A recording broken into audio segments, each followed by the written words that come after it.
Nintendo understands that some consumers won't be able to afford the Switch 2. Oh, good. That's very kind of Nintendo to understand that people won't be able to afford the Switch 2. So what's Nintendo going to do for you if you can't afford it? You already know where this is going.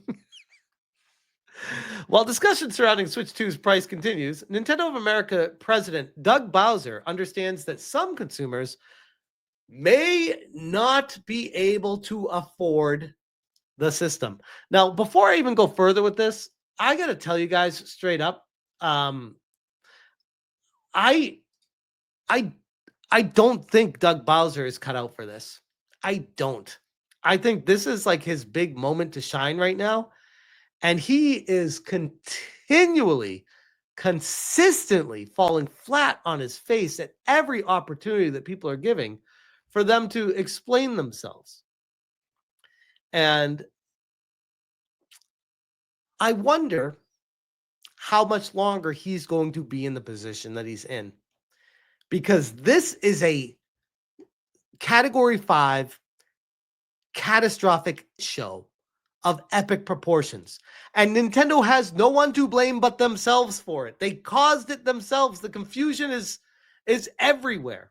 While discussing surrounding Switch 2's price continues, Nintendo of America President Doug Bowser understands that some consumers may not be able to afford the system.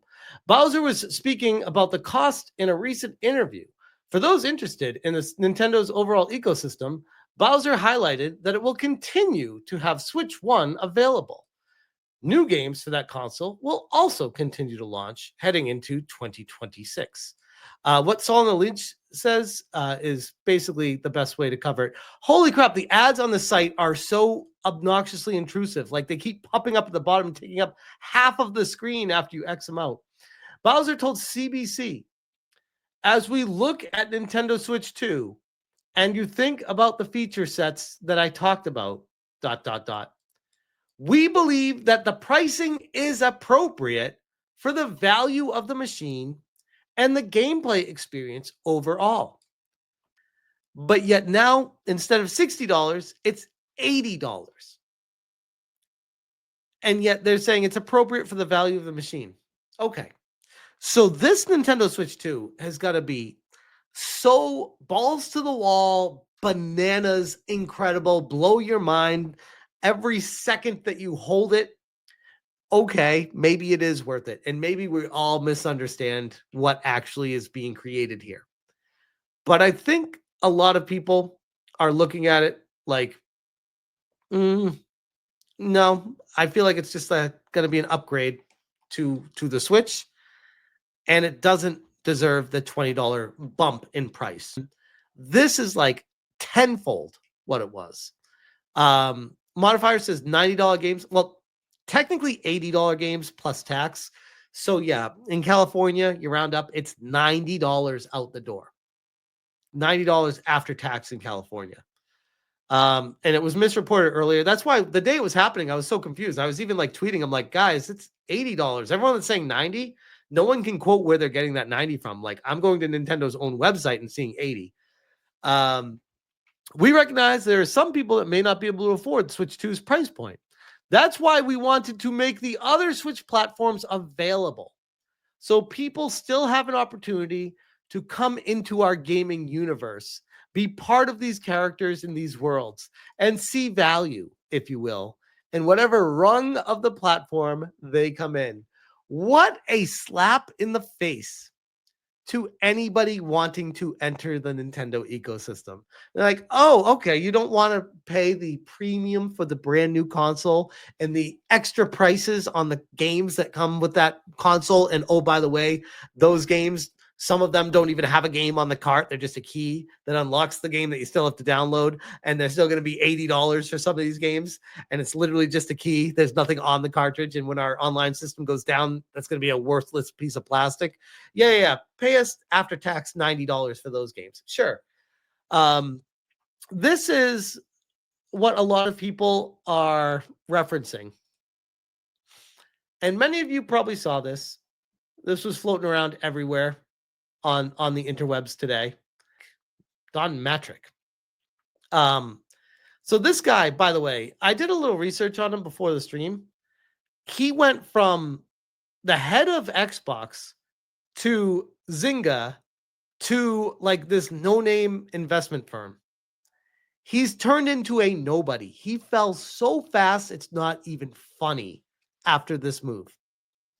And I look over at Doug Bowser and I'm like, bro, welcome to Don Matrick. You're literally going to be joining him next year in the unemployment line or finding yourself at the head of Ubisoft.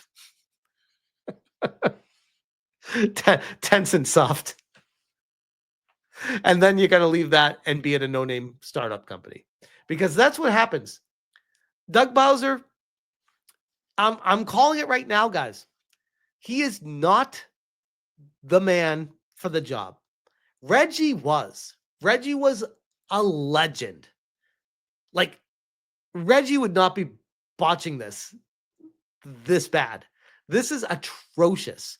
Where first off, in America at least, the Nintendo Direct for the Switch 2 was a shit show. It was the audio was off, it kept freezing.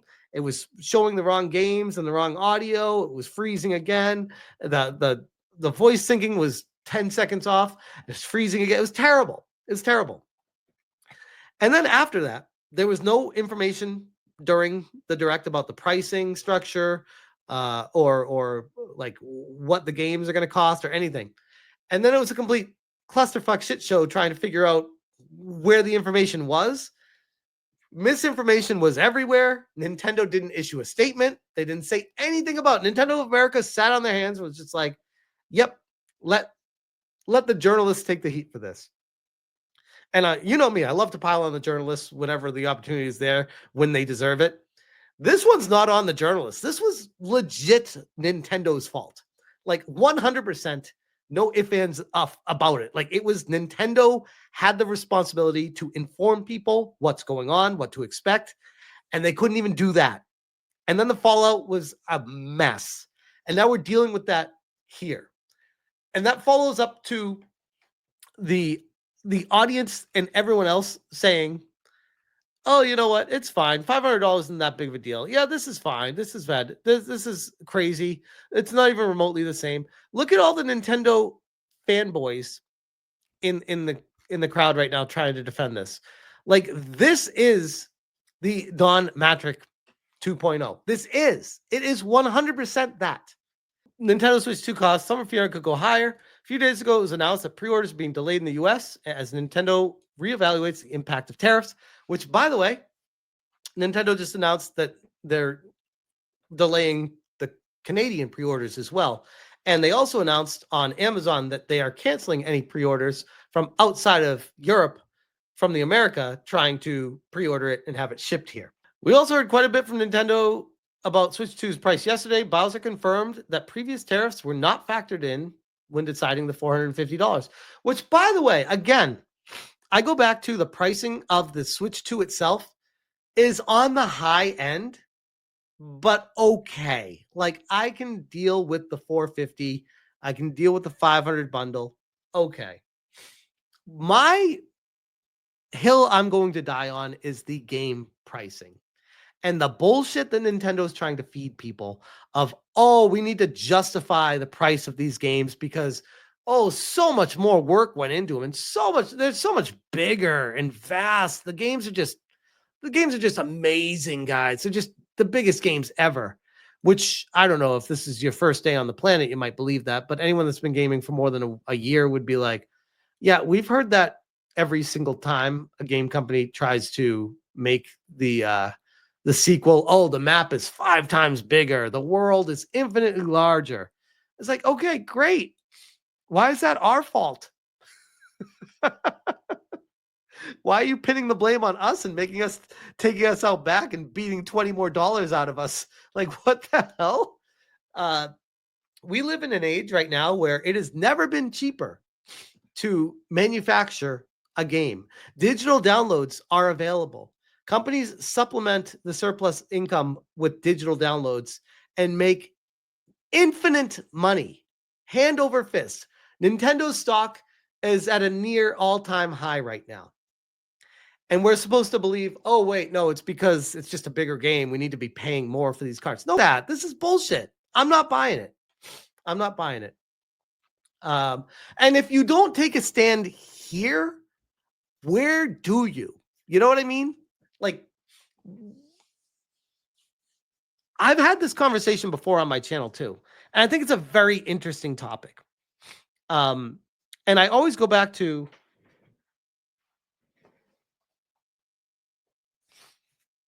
Chrono Trigger, right? If Chrono Trigger was back in the day, if it was $300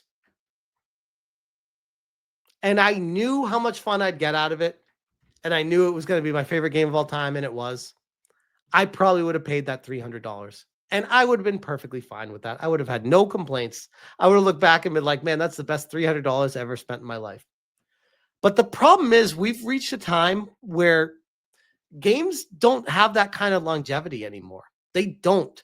Like, maybe Nintendo's trying to bring that back and have that longevity, and maybe it will be worth it and prove us all wrong. Okay, I'm here for it. But the problem is, like with Mario Kart, that's like an online game that you need to pay a monthly fee for. And they're already charging you a monthly fee for it. And on top of the monthly fee, they're also going to be charging more money for the game. At what point do you be like, all right, bro, enough. Like, how much are you going to keep charging us? But yeah, that's kind of all I got to say about this portion. There's another part that I want to talk about, but this is really what I wanted to focus on, about how Nintendo is basically saying, if you're too poor, we have the poor person's console. That's our last generation console. You could always buy that. It's the worst thing you could say to the customer. Oh, you really want the new console? Cool. That's that other console for you plebs. You can go sit in the back of the plane. You don't get first class. You got to pay for first class if you want that. But there's still a seat on the plane. It's by the bathrooms. They kind of smell really bad. It's a really long flight, and the seats don't recline. So hope you enjoy it.